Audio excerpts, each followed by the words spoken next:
single leg back extension is just like the double leg back extension, but there's a couple of things you'll notice that feel a little bit different, not the least of which is you have one leg. Let's talk about the setup.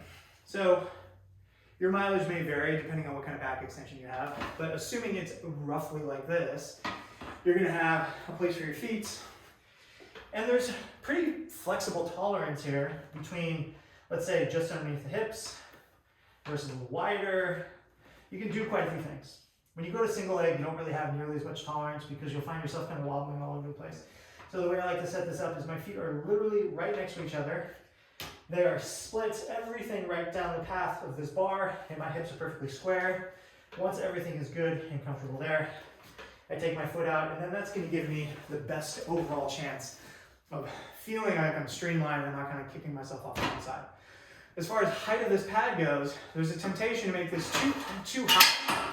But the problem is that this blocks my hip, and now this is all low back. I'm really not bending at the hip.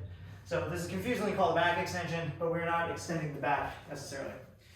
So for me, it ends up being here, I'm at 2 little dots. Again, your mileage may vary. And my threshold is I want my hip crease to be out and over so that I can fold. If you're gonna do single legs, chances are you're strong enough that this is all fine.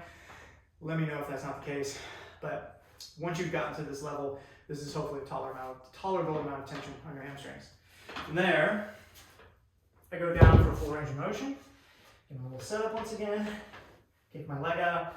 And then this is it. I'm at a dead hang. I can't go any further than this. There's no utility in like pulling yourself deeper.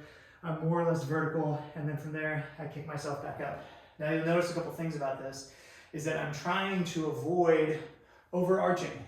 It's very common for my hips to not move all that much.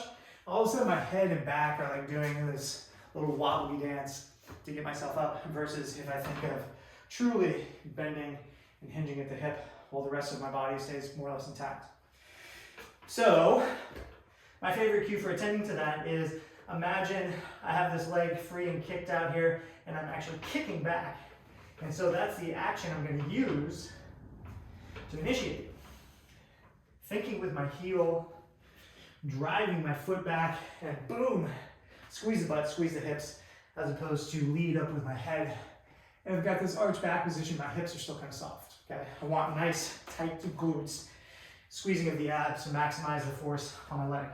Adding load is pretty simple. I can grab anything, kettlebell, dumbbell, plate, doesn't matter. I'm gonna go to the other leg because I feel a little fatigued there. And I just keep it close and I go for it, okay? Pretty straightforward. There's not a whole lot else to account for, just as long as you're not letting that weight kind of fly away from you, bang into the ground and stuff like that. So once you reach your milestone on 2 legs, we switch to 1 leg. We try and keep all of those cues intact, and then we can add weight from there, and you can get very, very strong in your posterior chain just by doing this activity.